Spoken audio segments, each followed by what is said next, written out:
It's not in the face! Thank you. Hello and welcome to Hey, Not the Face with your host, John Nash, and your producer, me, Steffi Haynes. And today, for the third episode in a row, we are going to look at the White House card, UFC Freedom 250, because now that it has actually happened, there is a lot to unpack here. But before we get into all of that, I'm going to suggest that you pick up a paid subscription so you have access to the entire episode, because OG listeners know that our episodes are split in half. So the first half is free, but the second half is behind a paywall. So you'll need to pony up a few bucks to help us out here, which helps us keep the lights on. And, John, I'm so excited to listen to what you thought of the card, but first I'm going to ask you, how the heck are you? Pretty good, all things considered. I mean, it's a weekday. I'm working. I had some. We'll get into it when we talk about the card. I had a lot of problems over the weekend that interfered with my weekend, but this week so far so good. No real complaints. All right, I'm going to tell everybody what your problems were. John's internet has been shitty. They actually had to have a tech come out. John has had the worst internet this weekend, so.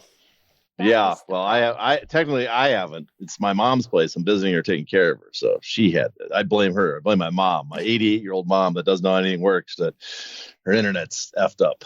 But no, it works fine now. It's perfect now. Now it's perfect after the weekend's over. Now. So, all right. I guess we should get down to the brass tacks of our universal first question. This question gets asked at the top of every single show. And that is, are there any new filings or updates to the UFC antitrust cases? There actually is. We have a couple things. One is we'll go over the filings first, and then there was a hearing yesterday. Okay. And one is more disappointing than the other, so we'll get to that second.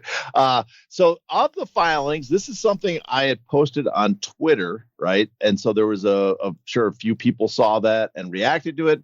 And what it was on June 12th of last week, in the Johnson v. Zuffa antitrust class action, the plaintiffs, they had filed a catalog basically of all the evidence of widespread spoliation of the electronically stored information by UFC, TKO, Endeavor. Those are the defendants.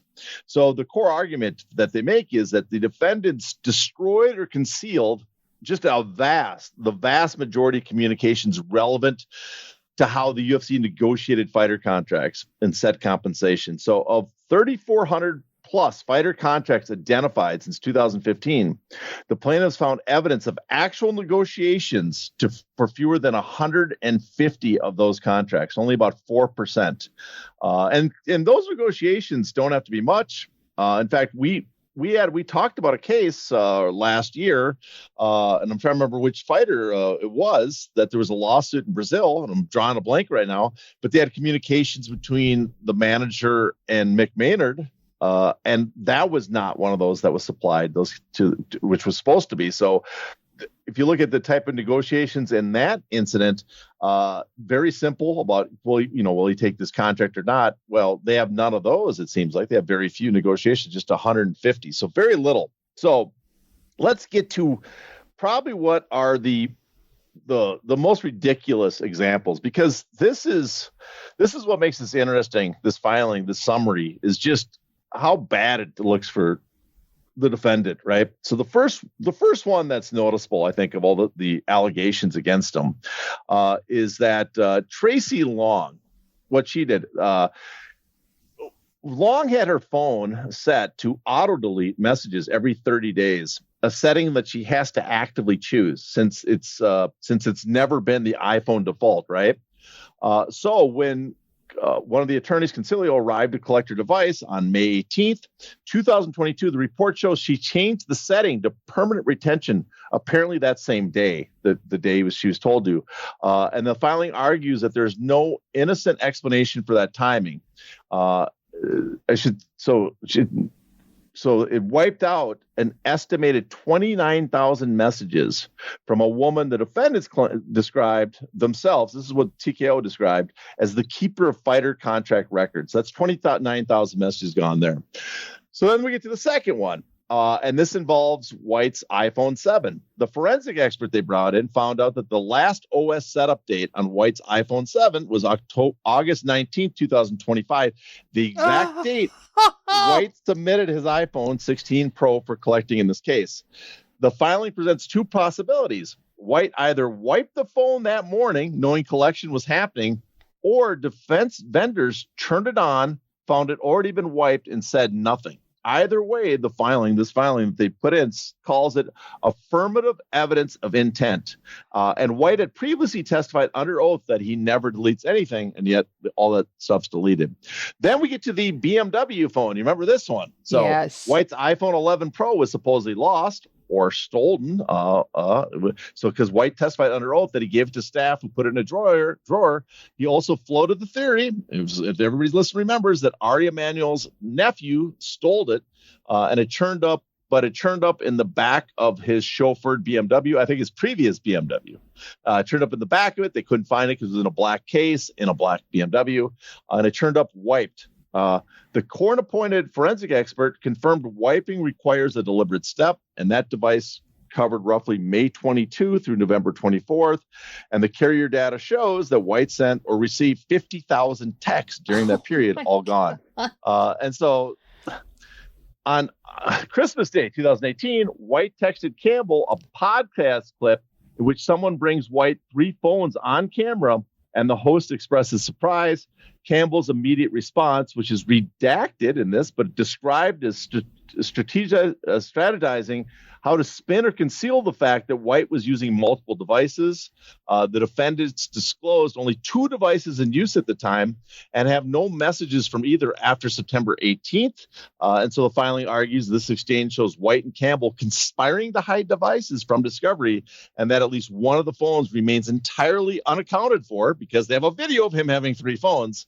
And then they talk about the signal being used amongst the executive suite, where Ari Emanuel, Mark Shapiro, Pete Whitesell, Sean Shelby, and Campbell all had Signal on their devices. None of them disclosed this when the court ordered disclosure when they were ordered to disclose all communication apps. So this only emerged when collection reports were produced. I think early this year. And so Emanuel had wiped the iPhone 13 Pro he used for Signal before it could be properly extracted. Shapiro and Emanuel are documented using this Signal with auto delete enabled for business communications. And this was brought up during the WW merger case that created TKO. And so there was litigation holds. They weren't supposed to do that.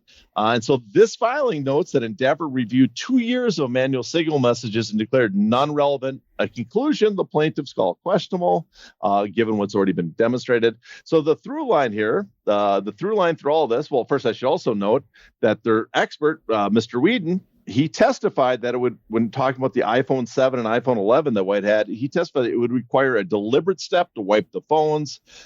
He explained the technical basis for pinpointing what happened. He testified that if a phone is powered down, it will keep logging the data and time until the battery drains too low to do so, which is how he's able to tie the last OS start updates. Just a little technicality thing here. But the through line for all of this, which makes this all egregious, is every major custodian, every figure most central to fighter contracting, Dana White, Tracy Long, Hunter Campbell, Mick Maynard, Sean Shelby, show evidence of deletion, and they have filing charts that show that each of them failed to produce hundreds of text conversations per year that other custodians did produce. And so it looks like makes it look like a coordination less likely than a coincidence. So more like a policy. And if you look at some of the dates they're missing, they seem to be during key phases, like when they're negotiating about like Conor McGregor's contract. McGregor's contract with the fight Mayweather, when they're talking about when the new policy was introduced to have the They have the arbitration agreements and class action waivers. That period seems to be missing. The Francis Ngannou negotiation are missing. So key sections that they might want, those are missing. And we are talking just tremendous amounts of data. If we go through it, Dana White has multiple phones wiped or lost. His AT&T carrier data shows approximately 199,000 permanently deleted texts across 3 devices. And he had not produced messages for 63% of the days between 2015 and January 2026, even though he testified he never deletes anything. Tracy Long, who's the contract administrator, had set her iPhone to auto-delete messages after 30 days while under litigation hold. Again, she's under litigation hold, supposedly knows about it, but specifically has to go in and set that for it to happen, destroying an estimated 29,000 texts. Hunter Campbell, nearly 21,000 texts identified in the carrier records fall within the gaps of his collection reports. So he's missing 21,000 texts. Mick Maynard and Sean Shelby both show a consistent pattern of individual message deletion across years, with Shelby's text production coverage dropping sharply after 2021.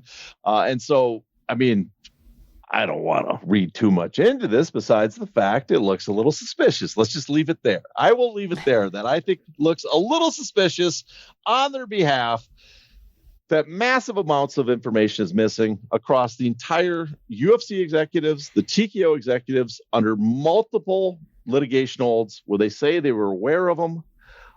And during key times and large portions and across multiple phones too. So the excuse that they did by accident seems to fall apart when it happens over multiple phones over extended periods of time. So make of that of what you will. But that was the filing. Now, the only other update we have besides that was there was a hearing yesterday, and we were hoping for something big because it was supposed to be about the motion to strike that the plaintiffs have asked for, but instead, it was nothing really seemed to have happened there. What happened was apparently all they did was they met for the judge to set some dates for hearing or testimonies from various individuals. He's bringing back Mick Maynard and Whedon, the forensic phone expert, on June 30th, and they're supposed to testify between 9 to 4 p.m. that day. He's bringing back the defense experts and response to Whedon July 1st for, I don't know, most of the day, and then Sean Shelby on July 2nd. So he set up 3 days of hearings with testimony from June 30th to July 2nd.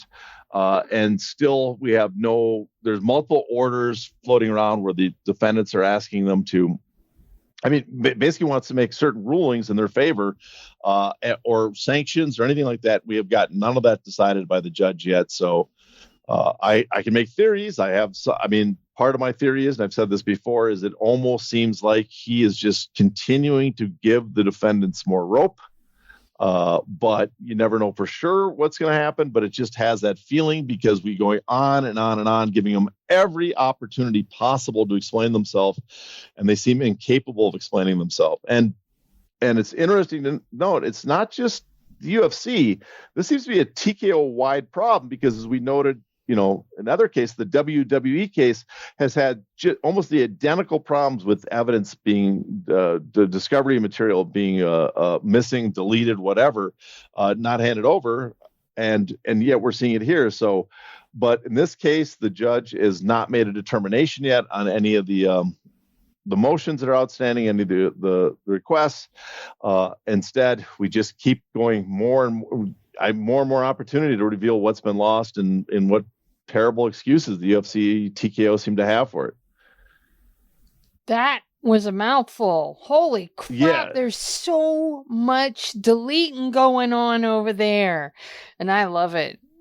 I can't wait to find out what the judge is going to order with all of this deleted evidence. Clearly deleted, as said by the experts. The forensic experts have clearly stated that it was intentionally disposed of. So there's no gray area now. So my guess is Boulware will give him a stern talking to. That's going to be the end result.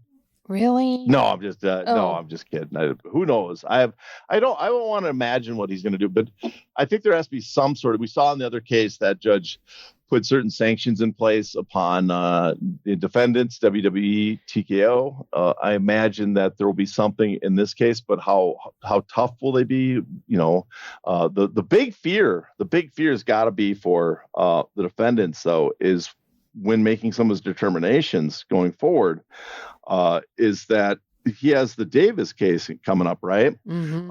And so if they grant a motion to strike, which is the plaintiffs are basically argument that their defense is moot because they have no material for the plaintiffs to even make their case because they lost it all. That means Davis goes to the bench trial, right? With the judge is the determines the bench trial for Davis, and Davis is asking solely for injunctive relief. So if they get that far, if he theoretically possibly could do. Now, I'm not saying he's going to do that because who knows if Boulware is going to take that far stance. But if he strikes their arguments from the plaintiff, from the defendants, I should say, and say, you have no defense of what the plaintiffs are arguing, then it seems very likely Davis wins by default. We'll see. We'll have to wait and see what happens there. That would be fantastic. And I hope, fingers crossed, I hope that's what happens. All right, so let's move forward. We need to cover this White House card. So my first question to you is, what did you think of the card as a whole? Well, to be honest, I didn't watch much of it. One is I had my mom and my girlfriend over. They didn't want to watch it. They wanted to watch the Stanley Cup Finals. We watched that. Then I got to go in the other room to watch it on my own. And my internet was mostly down because I had internet problems starting fucking like an hour before the event, apparently, and I couldn't get the stream. So I did end up watching the last two fights. I saw some clips on X, Twitter, whatever you want to call it. So there seemed like the card itself, I have to guess, for a fan from just, we will forget. I will not talk about all the other trappings of the card. I will not talk about the business side of it. I will not talk about the political side. I will not talk about anything else. Because I'm going to ask him all that stuff individually. Yeah, I'm sure we're going to break that down in greater detail. But just on the card itself for fight fans, for die-in-the-wool degenerate fight fans who are some of the listeners of our show are degenerates, I'm sure it was very enjoyable. The parts I saw the production that I saw looked pretty amazing. Mm-hmm. It was, they only had an hour of rain delay, I believe it was, and lightning delay. So they got the best of both worlds. They didn't have much delay, slight delay. The fight cards, every fight ended in a knockout, which fans love. I got to give him credit on the matchmaking, man. I don't know if the matchmaking was done like with the intent of making. There was a lot of squash matches. There were. They intentionally went out of their way, I think, to make sure they got as exciting as possible fights with finishes, that type of thing. I got to ask you, wait, that right there, say it one more time. They intentionally went out of their way to get matches with finishes. So I want to ask you something, all right? Yes. There were moments in this card that were questionable with the referees. And I have to look at the main event where they brought Ilia Topuria over to the doctors, and his corner, his brother who runs his corner, specifically said that he wanted to stop the fight. And they asked Ilia if he could see, and he said yes. And so the doctor had him track his finger, and the doctor said, no, this fight has to stop. And Mark Goddard was like, no, this can't be. So they brought in a UFC doctor who said, oh, we could do this. So Mark Goddard overrode the other doctor. Now, it's since come out that Ilia Topuria suffered not one, but two broken orbitals and he's got cracked ribs. Multiple cracked ribs at that. Not just one, it's two or more. Because they said multiple rib fractures. Well, so, the plural. And two broken orbitals. Both of his orbitals were broken. So I want to ask you something. Since they hired the ABC to regulate this event, And so they self-regulated this event. And since it was the most massive event they've ever put on, and since they're very, very, very friendly with this administration that controls the branch that would investigate them for any untoward activities, is it possible? I'm just asking for a possibility here. I'm not saying that they did this, but is there a remote possibility that a suggestion was made to the referees to make sure that the fights were given every opportunity to finish? Because there was another incident with Alex Pereira where Cyril Gane landed about 20 punches and elbows to the back of Alex Pereira's head. Alex has come out and said that there should be legal repercussions against Herb Dean for that. And that, they went over it specifically in the locker room because he was worried about that, because Cyril Gane has done it to, I want to say he said it was to Junior Dos Santos, but I could be wrong. But it was to another fighter, and they specifically went over where the back of the head constituted, because Cyril Gane is known as a dirty fighter. And so I'm just asking if there's a possibility that a suggestion might have been made to the referees to make sure they went above and beyond the call of duty, that these fights were allowed to go whichever way they needed to go. Well, anything's possible, but I don't think you have to tell the fighters, the referees, exactly that, because in many ways, this is similar to the complaints we have against the sanctioning organizations in boxing. Mm-hmm. That the sanctioning organizations choose the officials that do the big fights. Mm-hmm. And so there's a theory, there's been proven in some cases this theory is correct, that those officials, those judges and referees, sometimes call the matches, especially the judges, call the matches in a way, score the matches or referee them in a way that they know will make the sanctioning organization happy. Mm-hmm. Because they get invited back for better paying than typical events. And so with this UFC event, it is theoretically possible that, that in the case of the refs and stuff, that they know kind of what the UFC wants, just the culture that's been built up there, and they kind of referee that way. And so I think that's more likely that it happened. Now, the ringside doctor one's interesting because when I saw it at first, when I watched it, I thought there might have been a problem with language barrier, and that the doctor was calling it, and it was because he was, misunderstanding what Topuria was saying, and they brought someone else. I originally did not realize that was the UFC ringside doctor, Dr. Jeff Davidson, coming in until I saw the replay. I thought it might be a different translator to explain to the doctor what's actually being said.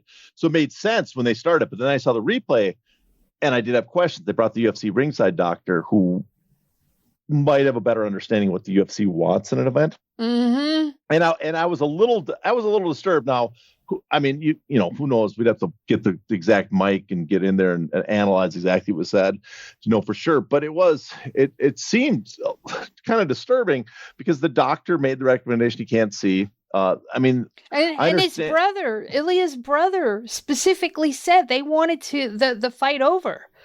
That was, and I feel like that doctor understood what Ilia's brother was saying, which was why he, ruled it the way that he did.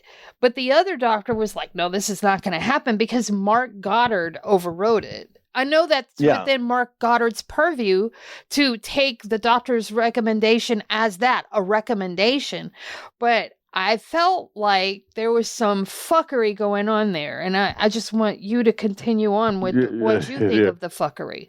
No, I think it was a terrible call in my opinion, and the you can't help but have some conspiracy theory thinking, because even though later in the fight it was stopped, they threw in the towel in the corner, which is the right thing to protect him. The fight by all matters should have been stopped at the end of the second. I believe that happened. Third. It was right? After the third. Was it? Oh yeah. Second, he came back. You're right. Second, Topuria came back. Third, it was a fucking amazing fight in many ways. Sure. But at the end of the third, it should have been called. But I think, it would have been an unsatisfying ending, because it was still very back and forth, where at the end of the fourth, Topuria took a lot of damage and it looked like he was out of it at that point. And so it was a more satisfying ending. So that also adds to it. Like, do they instinctively understand? Is there an unsaid rule that if the fight's not a satisfying ending to the audience, that they want to let this continue? You can't help but question that, because it looked like fucking a lot of fuckery going on there. Mm-hmm. It looked terrible. Again, I don't know for sure, but it just looks terrible by optics, and I would love to see someone take the transcript of that encounter thing, get the mic of it, and break it down what's actually being said, because you cannot help but think that Goddard and Jeff Davidson had made a decision that no, the fans are not satisfied yet. This fight can continue. Yeah, that sounds reasonable, and that seems like what I was going for. But I just maybe felt like for this specific event that suggestion may have been spoken.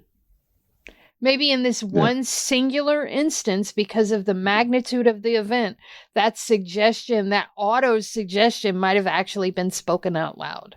Yeah, I mean, you don't even have to say it as clear cut. You don't have to make it, you don't have to threaten people. That's why I call it a suggestion. You're just like, man, I hope we have nothing but great fights tonight. It would be terrible, terrible for us if the fights were lackluster. You just, let that linger in the air, and people might make decisions. It would suck if there was a no contest, or it would suck if a fight ended by doctor stoppage. That's what I'm going for. That's why I use the term suggestion, not an order, not a writ, not a decree, a suggestion.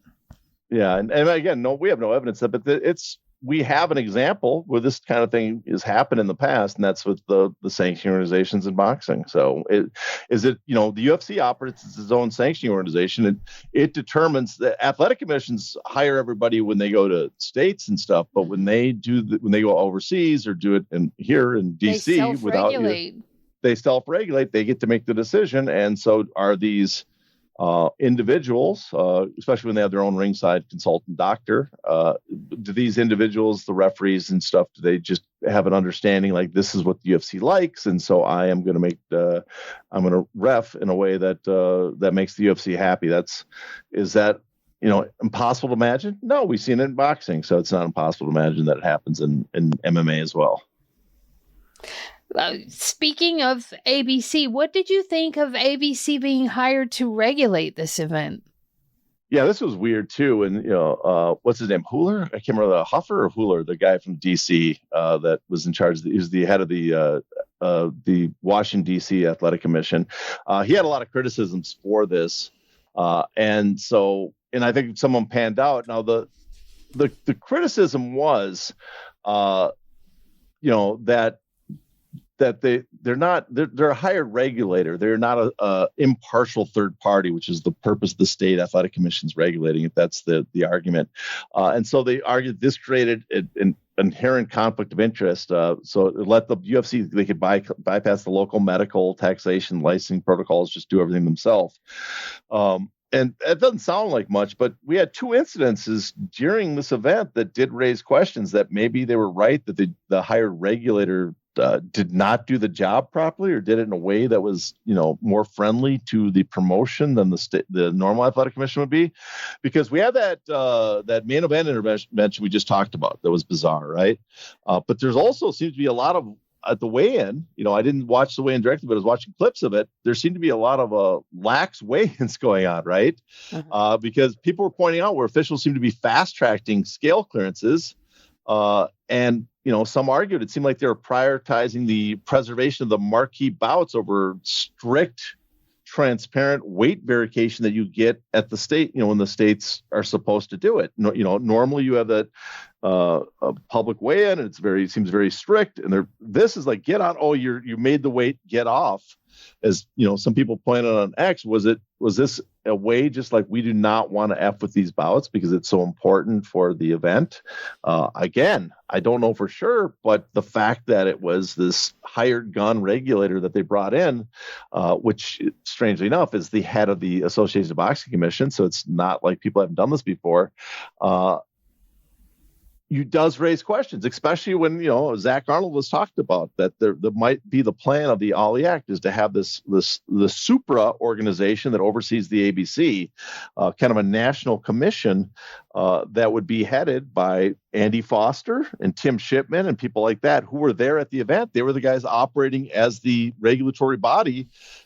And so that does raise questions. Were they being lax because there is a potential down the road, there is a possibility of a new position thanks to the efforts of TKO. And I have no evidence. I don't want to say that we know for a fact one way or the other, but the stories are out there, and that just raises questions, and it makes you concerned about that. And I'm hoping I'll probably send Andy Foster an email after today's show, and maybe I'll ask him about what the hell happened with the ringside doctor, why that was allowed to happen, or what happened to weigh-ins, and maybe I'll get a response. Zach also said something to the effect that if this Revival Act goes into effect, the ABC will become a very powerful organization. Do you agree with that? Well, it depends. I mean, it's hard to say for sure. It depends, what the outcome is. But it's possible. What I think what he's implying is the ABC, because of some of the. Well, first again, we have to know what version of the Ali Act passes, because we haven't seen the one in the Senate. And we don't, and we just have the one that was marked up in the House, and that's not the final version. But based on that, because so much kind of goes through the ABC, I think it's been suggested by him and that they could become, again, like I said, a supra organization over the other athletic commissions. Mm-hmm. Because right now the ABC it's an association of these commissions where you're granting the ABC itself, and then they would probably have to make a body in there to kind of oversee all these portions of the bill that need ABC supervision, making them more important than the actual state athletic commissions. And yeah, that part I do agree with. Now I don't know until we see the final version. I don't know how powerful it's going to make them, but it does make the ABC more important than they are now. That's for sure. Hmm. What did you think of the sponsors of the event? Because as the event unfolded, we got more sponsors unfolding, like sponsors that weren't announced, like True Social was a sponsor. And that wasn't unveiled until there was an official commercial for it during the event. What did you think of that and all the other sponsors that were revealed during the event? This is where I hate the whole fucking thing. This thing. I mean, when talk about the event, if the White House had just had an event at the White House, a UFC event, right? MMA event. I think I said before, I can't really complain. He's the president. It's the White House is his. I don't like the idea of using the Lincoln Memorial because that's just a different sacred entity and our DC monument. But the White House, the president's abode, we've had events there in the past. People can complain about the tackiness, whatever. It didn't bother me that they're going to have an event. In fact, it would have looked amazing, right? The way the claw looked, the walkouts, all that stuff would have been amazing. I would have been probably offended that the fact that they put an honor guard with every fighter that included a Medal of Honor winner, so that all the members of the military they walked by were saluting, making it look like they were saluting the fighter. That was kind of uncomfortable to me. But overall, the rest of it I would have enjoyed. But the sponsorship shit in a public, it's supposed to be a public-private partnership to celebrate America, so it should not be a massive for-profit event. And so, not only do we have the typical UFC sponsors like Ram Trucks and, Bud Light and all of them and Monster Energy, who might have negotiated much bigger deals with UFC knowing that they're going to be at the White House. So there's money to be made there.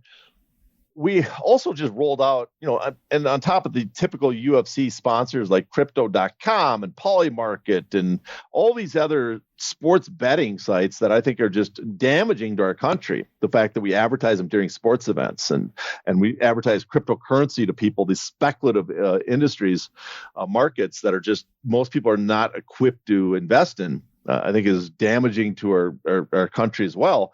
We're going to have them there. And then we have all these new sponsors, many of them unveiled at the last minute, I think partly because to prevent people being outraged about this event. The people that were upset going forward anyways, they didn't want to add into their, add any more to that outrage, especially when they're filing lawsuits, because it looks just absolutely insane that you have World Liberty Financial there, Truth Social, that you have these companies that are directly linked to the Trump family, right? That they're there marketing themselves to people. That Riyadh Season is a sponsor there.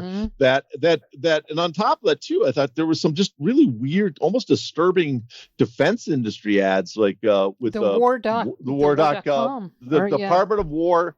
And again, I wouldn't have a problem with the Department of Defense. Congress has not approved the name Department of War. That's so I don't know what Pete Hanks's fucking fantasy shit's going on with that. It's still the Department of Defense. It's not the Department of War. But even that, if they had ran an ad to recruit soldiers, that's fine during an event. I wouldn't have a problem with that. It makes sense. But that ad was weird as hell. I mean, that music, that seems like that's the montage at the end of a movie when the villains, we've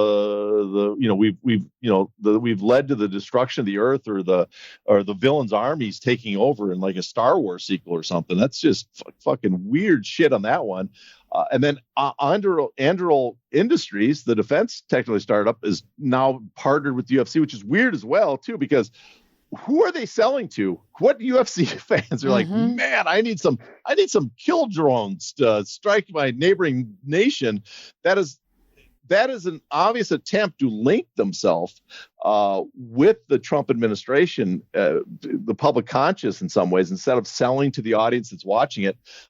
Also to show that they are friendly with the Trump administration. So probably domestic and foreign potential buyers decide to use them, but that's weird as well.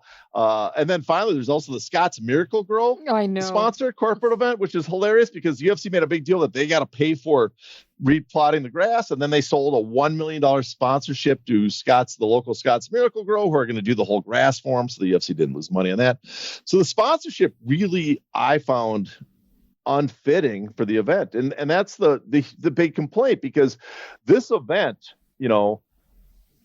was put on Paramount Plus on a paywall, so the public could not see the celebration of America. And then it was loaded with fucking high value sponsorship of things that I do not think celebrate America. And many of them were there paying, it seems like we're either allied with, actually owned by the Trump family, or allied with them in various ways, trying to send a message that they're involved with them. Again, the war.gov, it seems, and this is just weird to me, that how much of a kind of a Hegseth is trying to do like some sort of culture shift in the Department of Defense, right? The military, recruiting specific type of people, even though we're moving to an automated drone type future of war. People have to meet a certain physical appearance. Again, doing some sort of culture war stuff in the Department of Defense. And seems like they're trying to align that with the UFC and the UFC fan base. I found all that corrupt and disturbing and just terrible. And that's the part that ruined the event for me, why I could never get behind it, because it, was not, as much as there were great fights and, fans, the typical fight fan that doesn't care about that shit, or the right-wing fight fan that loves, anything Trump does, they probably enjoyed it just on the fights and the atmosphere and the lighting, the spectacle. And the free Monster Energy. Let's not forget free Monster Energy. Yeah. People, I kind of recommend you don't drink Monster Energy. I just don't think it's that good for you. But on top of that, it was a marketing campaign that enriches all the rich guys that were sitting in the front row. And that's the part, that's not how a public-private partnership for these type of events should go. That's, in fact, some of the stuff done was probably illegal but no one cares. No one's going to enforce it. The use of certain public properties and public landmarks are probably illegal. But again, no one's going to enforce it. No one's going to care. But to me, it was a terrible look. That part was just terrible. It was an obvious attempt to, yes, they gave the fans some spectacle. Yes, they paid a lot of money. But on the balance sheet, this was not, they could have done this event on a platform where a large number of people could see it much more, and probably had a huge night for the UFC, introduced a lot of people to it, raised a lot of goodwill towards the company, and still come out ahead with what they spent when you add it all up. But no, they have to maximize as much as possible, which means use this event to score much bigger deals with all their partners and bring in many more, and just increase the number they look at is not like, oh, do we have a successful event that created a bigger fan base? The only thing they seem to care about in the end is, did this lead to our valuation being higher? And that, again, I don't think that's what the White House should be used for. It could have been a celebration of America with fighting, fine, but it turned to be a celebration of America with fighting, and a bunch of people getting really, really, really, really richer off it. What did you think of the crypto bonuses, and specifically, not just any crypto, but Trump, his personal crypto, the USD1 stable coin? Yeah, I'm not, as you know, I'm not a crypto person at all. I am not. I Bitcoin, they're not real assets. There's no future for them. To access the bonus content of this episode, you must be a paid subscriber. To do that, go to heynottheface.substack.com and subscribe today.